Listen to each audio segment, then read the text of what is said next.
ಮಧ್ಯರಾತ್ರಿ ರೈಡ್ ದಕ್ಷಿಣ ಕನ್ನಡ ಎಸ್ಪಿಗೆ ಬಿಸಿ ತುಪ್ಪವಾದ ಪ್ರಕರಣ. ವಿನಾಕಾರಣ ಆರ್ಎಸ್ಎಸ್ ಹಿಂದೂ ಕಾರ್ಯಕರ್ತರ ಮನೆ ಮೇಲೆ ಪೊಲೀಸ್ ರೈಡ್. ದಕ್ಷಿಣ ಕನ್ನಡ ಎಸ್ಪಿ ಅರುಣ್ಗೆ ನೋಟಿಸ್ ನೀಡಿದ ಕರ್ನಾಟಕ ಹೈಕೋರ್ಟ್.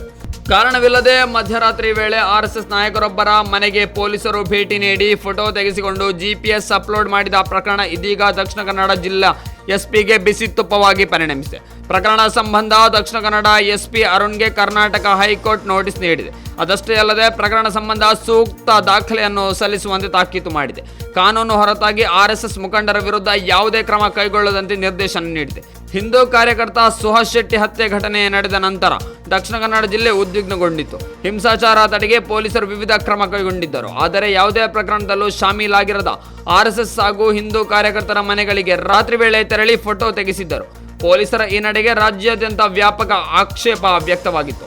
ಹಿಂದೂ ನಾಯಕರು ಈ ಘಟನೆಯನ್ನು ಖಂಡಿಸಿದ್ದರು. ಹಾಗಾಗಿ ಈ ವಿಚಾರವಾಗಿ ಉಪ್ಪಿನಂಗಡಿಯ ಹಿರಿಯ ನಾಗರಿಕ ಯುಜಿ ರಾಧಾ ಎಂಬುವರು ಹೈಕೋರ್ಟ್ ಮೆಟ್ಟಿಲೇರಿದ್ದರು. ವ್ಯಕ್ತಿ ಸ್ವಾತಂತ್ರ್ಯದ ಮೂಲಭೂತ ಹಕ್ಕನ್ನು ಪೊಲೀಸರು ವಿನಾಕಾರಣ ಕಸಿದಿದ್ದಾರೆ ಎಂದು ಯುಜಿ ರಾಧಾ ಹೈಕೋರ್ಟ್ ಮೊರೆ ಹೋಗಿದ್ದರು. ಅರ್ಜಿಯ ವಿಚಾರಣೆ ನಡೆಸಿದ ನ್ಯಾಯಮೂರ್ತಿ ಸುನಿಲ್ ದತ್ ಯಾದವ್ ಅವರ ಏಕಸದಸ್ಯ ಪೀಠ ದಕ್ಷಿಣ ಕನ್ನಡ ಜಿಲ್ಲಾ ಎಸ್ಪಿಗೆ ನೋಟಿಸ್ ನೀಡಿದೆ. ಯುಜಿ ರಾಧಾ ಅವರು ರಾಜ್ಯ ಪೊಲೀಸ್ ದೂರು ಪ್ರಾಧಿಕಾರ ಹಾಗೂ ರಾಷ್ಟ್ರೀಯ ಮಾನವ ಹಕ್ಕು ಆಯೋಗಕ್ಕೆ ಪ್ರತ್ಯೇಕ ದೂರು ನೀಡಿದ್ದಾರೆ. ಈಗಾಗಲೇ ರಾಷ್ಟ್ರೀಯ ಮಾನವ ಹಕ್ಕು ಆಯೋಗ ಹಾಗೂ ರಾಜ್ಯ ಪೊಲೀಸ್ ದೂರು ಪ್ರಾಧಿಕಾರ ಜಿಲ್ಲಾ ಎಸ್ಪಿಗೆ ನೋಟಿಸ್ ಜಾರಿ ಮಾಡಿದೆ. ಬೇರೆ ದೂರುಗಳ ಆಧಾರದಲ್ಲಿ ನೋಟಿಸ್ ನೀಡಲಾಗಿದೆ.